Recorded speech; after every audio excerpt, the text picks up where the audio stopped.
SpaceX goes big with Starship in Florida, 2 lunar landers make great progress on their way to the moon, and Jared Isaacman is now officially nominated to be NASA Administrator. As always, we'll have all that and more this week in Spaceflight.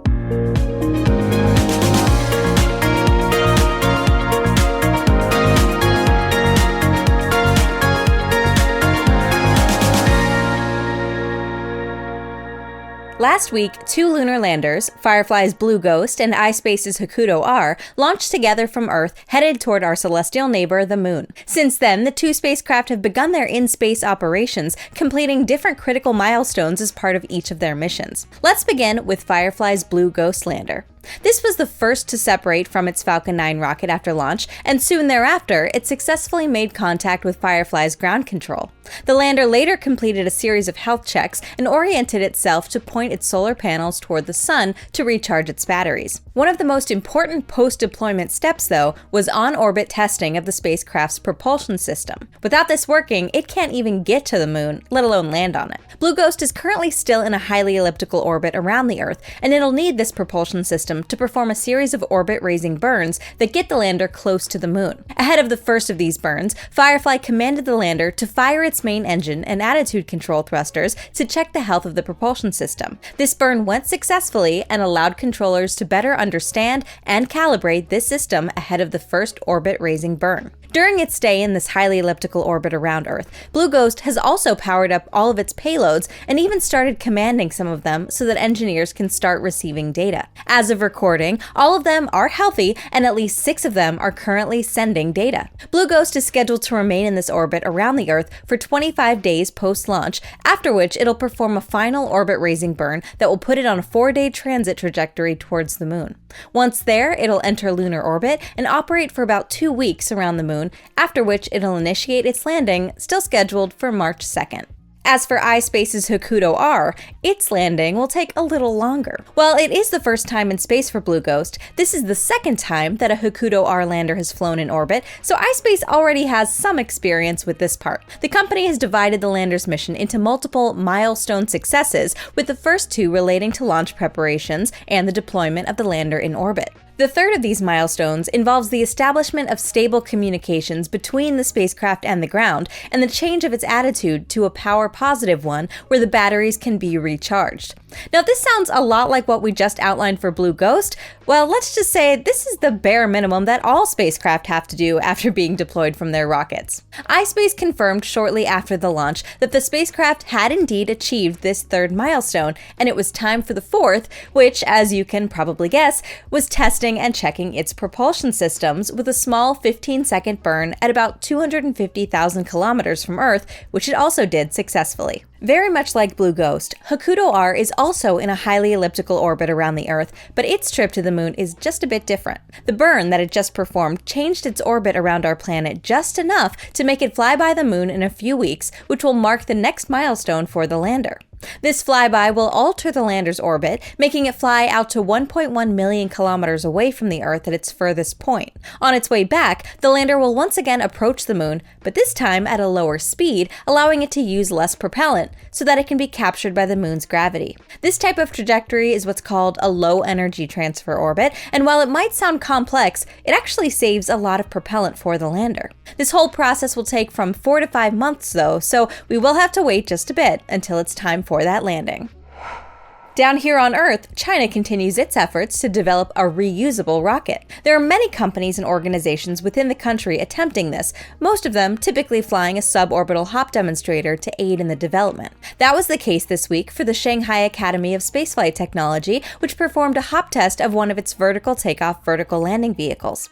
This hopper is part of the Academy's efforts to develop a partially reusable methane-fueled rocket, and it's at least the second that it's flown as part of this program. The Academy, often known by its acronym SAST, is the manufacturer of several different Changzheng rockets, including the recently debuted Changzheng 12 vehicle. While this reusable rocket project is still under much secrecy, it's speculated that perhaps a future variant of the Changzheng 12 will eventually become reusable to increase its cadence and lower its costs. In June of last year, SAS conducted the first hop test from the Jiuquan Satellite Launch Center using a shortened version of their booster, flying up to 12 kilometers and then coming back down for a landing. The test used 3 engines for ascent and then 1 for the descent portion, with the center engine always on for the entirety of the flight. This week's test, though, was much more realistic. The hopper, launching out of the Haiyang spaceport, was meant to fly with its 3 engines up to 75 kilometers. It would then shut down its engines for re-entry, then reignite its center engine for a soft splashdown in the ocean. It's for this reason that this second hopper was fitted with aerodynamic grid fins, which would allow it to steer itself through the atmosphere with no engines running, just like what we see with Falcon 9 or Super Heavy. Well, nearly a week after the test, the results of this hop are still uncertain, as SAS has still not released any technical information from it. Observations from the ground were also difficult, as it was a foggy day in Haiyang, but reports on Chinese social media seem to indicate that the vehicle may have been lost on its way down, either during re-entry or as it attempted its landing burn. So to add to all of the mystery and lack of information about this program, there's now also even more mystery about the outcome of this flight, which really doesn't help us to understand much of anything at all. We'll definitely be keeping an eye out for updates as time goes on, but as you can see, might not be easy. SpaceX is going big in Florida, and it's not just the big increase in cadence lately from its Falcon 9 rocket. The company has been slowly resuming operations of its Starship program in the Sunshine State. Over the past several months, teams have been working on the rocket's launch tower and pad within Launch Complex 39A at the Kennedy Space Center. In recent weeks, it seems that work may have started on the foundations for the launch mount and the flame trench that will be installed at this pad, and it's believed that this work and setup will likely mirror what we're seeing at the second pad being built at Starbase. That is, it's very likely that SpaceX will indeed build another massive water-cooled flame diverter and trench here to channel all of the power and energy from the Raptor engines out to a safe distance. As we reported on last month's Space Coast flyover, SpaceX has begun to ship the pieces that will make up the launch mount for this pad to its Roberts Road facilities at Kennedy Space Center. In recent satellite imagery obtained by our friend Harry Stranger, we can now see that these pieces are starting to be put together at the rolling tent located in this complex. But the work doesn't end here, because SpaceX is also expanding its footprint at KSC with an expansion to the north of the Roberts Road complex. The first phase of this northward expansion is already underway, with teams already starting to clear the land for it. Just this past week, we also learned about a specific new building that will go in this northern expansion: the Gigabay. Just like at Starbase, where SpaceX built the High Bay and Mega Bays 1 and 2, this Gigabay is going to be another massive building where ships and boosters will be stacked and processed before and in between launches. It wasn't that long ago that we saw a SpaceX job posting referring to a Gigabay at Starbase, and now we've seen FAA documentation for a Gigabay at Roberts Road. This building will be massive, by the way, at 130 meters long, 110 meters wide, and 115 meters tall. And that's not even the only big building that we're expecting at this complex. In the future, it's expected that SpaceX will build its own factory at KSC to produce all the barrel sections and components that make up the Starship vehicles. This northern expansion at Roberts Road is so massive that it could actually contain an entire star factory, similar in size to the one already built at Starbase. So keep an eye out to our channel, because soon we'll be doing another flyover of the Space Coast, weather permitting, and we'll be able to take a peek at a lot of this activity in even more detail. Now we'll take a glimpse at some other stories across space, starting with Italy. Avio has completed the structure for the first service module of the Space Rider spacecraft and has now shipped it to the Netherlands for testing. Space Rider is a spacecraft in development by the European Space Agency, also known as ESA, which consists of 2 parts: a reusable re-entry module that can host and deploy payloads, and an expendable service module that provides the power and propulsion needed to stay in orbit. While the re-entry module is made by the Italo-French company Thales Alenia Space, the service module is manufactured by Avio.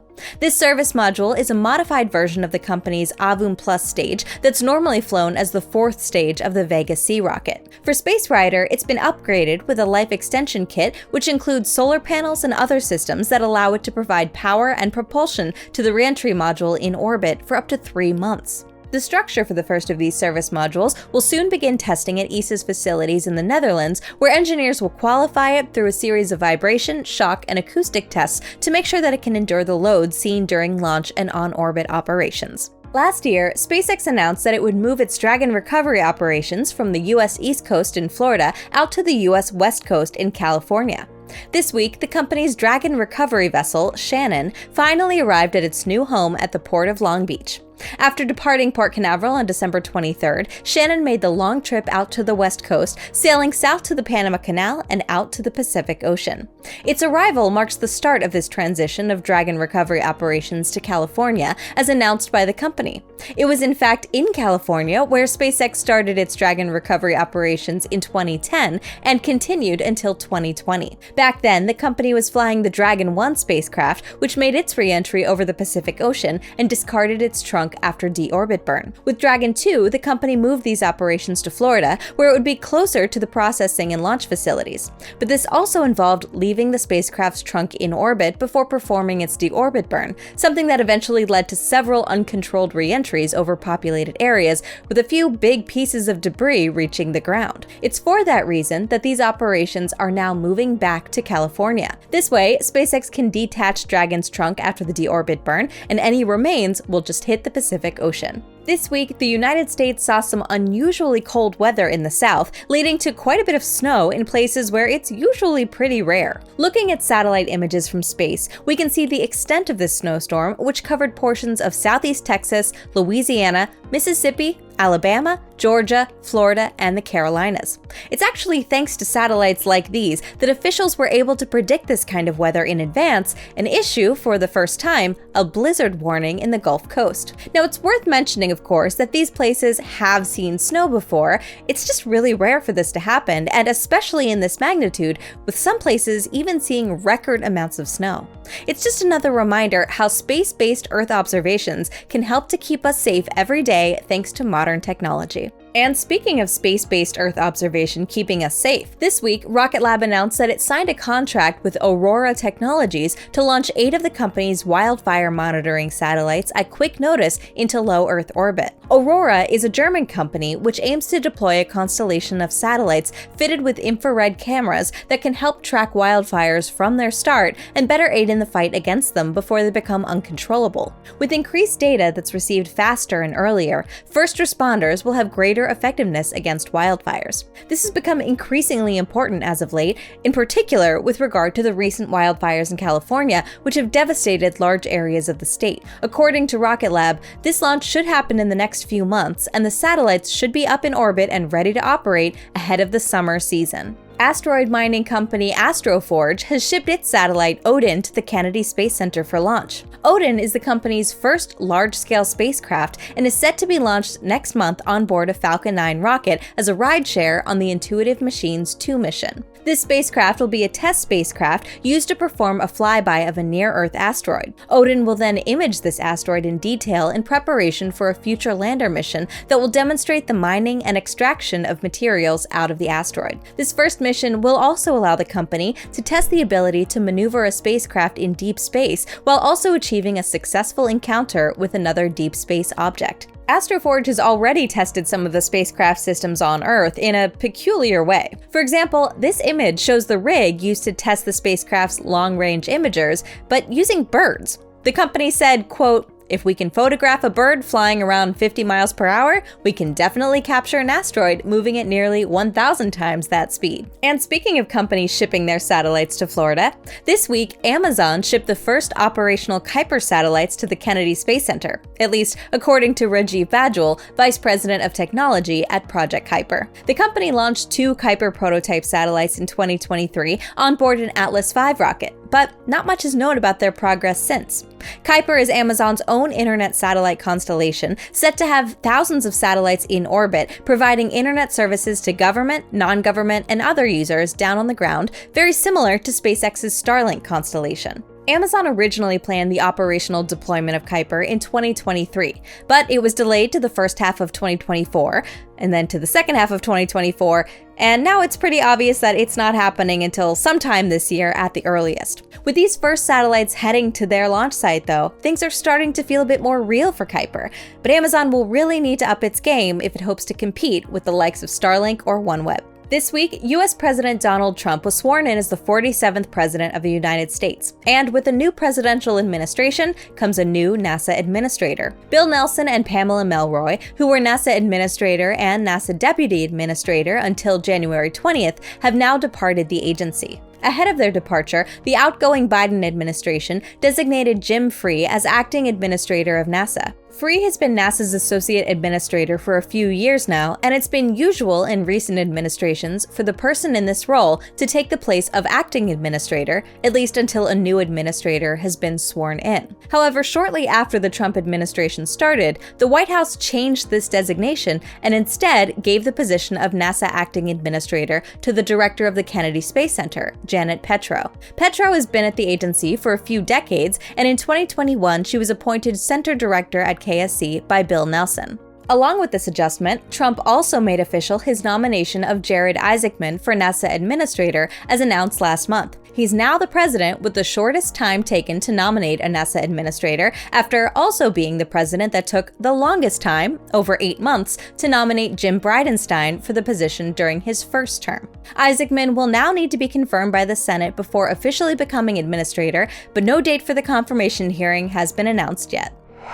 Now let's take a look at the space traffic of the week and see what's coming up next week in spaceflight. We started off the week on January 20th with a spacewalk on China's Tiangong space station. At 8:55 UTC, Tsai Shuja and Song Lingdong opened the station's hatch to step outside. The pair spent 8 hours and 17 minutes installing debris shields to protect Tiangong's exterior cables. The third crew member, Wang Haotze, assisted from inside by operating the station's robotic arm. While that spacewalk was happening, a rocket lifted off from China.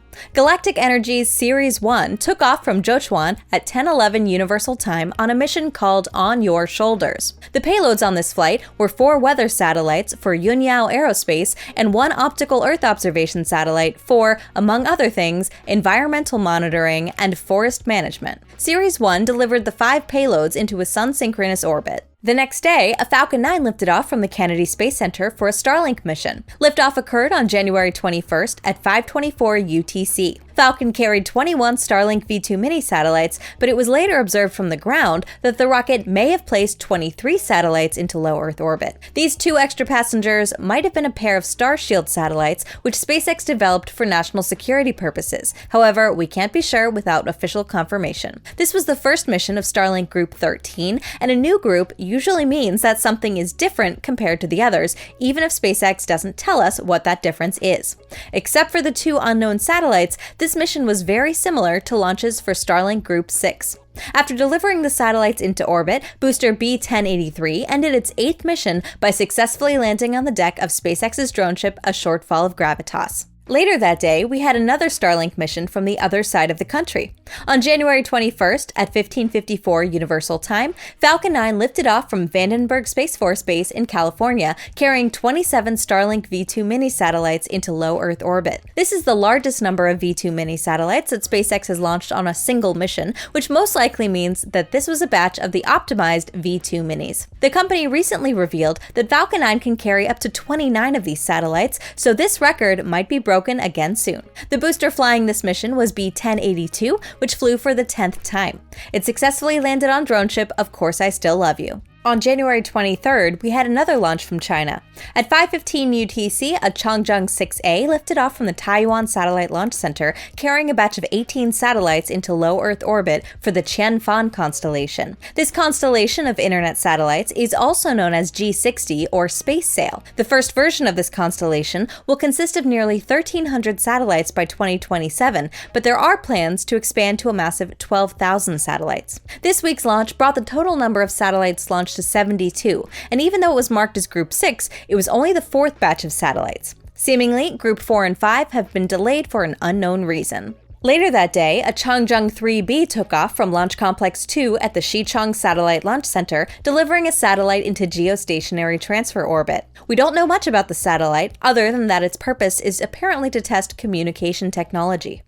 Back in California, another Falcon 9 lifted off on January 24th to deliver Starlink satellites to low Earth orbit. This time, 23 Starlink V2 mini satellites flew up into space. At the end of its 22nd mission, booster B-1063 successfully touched down on the deck of Course I Still Love You. With the 3 Starlink missions this week, SpaceX has now launched a total of 7,800 Starlink satellites. Of these, 816 satellites have re-entered, and 6,242 have moved into their operational orbit. Going into next week, on January 27th, Falcon 9 is expected to lift off from Space Launch Complex 40 in Florida with another batch of Starlinks. T0 for this launch is set during a 4-hour window starting at 1921 UTC. We may also have a new Shepard flight this week. This mission will fly 30 science and technology experiments, and many of them are provided by NASA. One of the payloads will be mounted on the booster, and the other 29 will fly inside the capsule.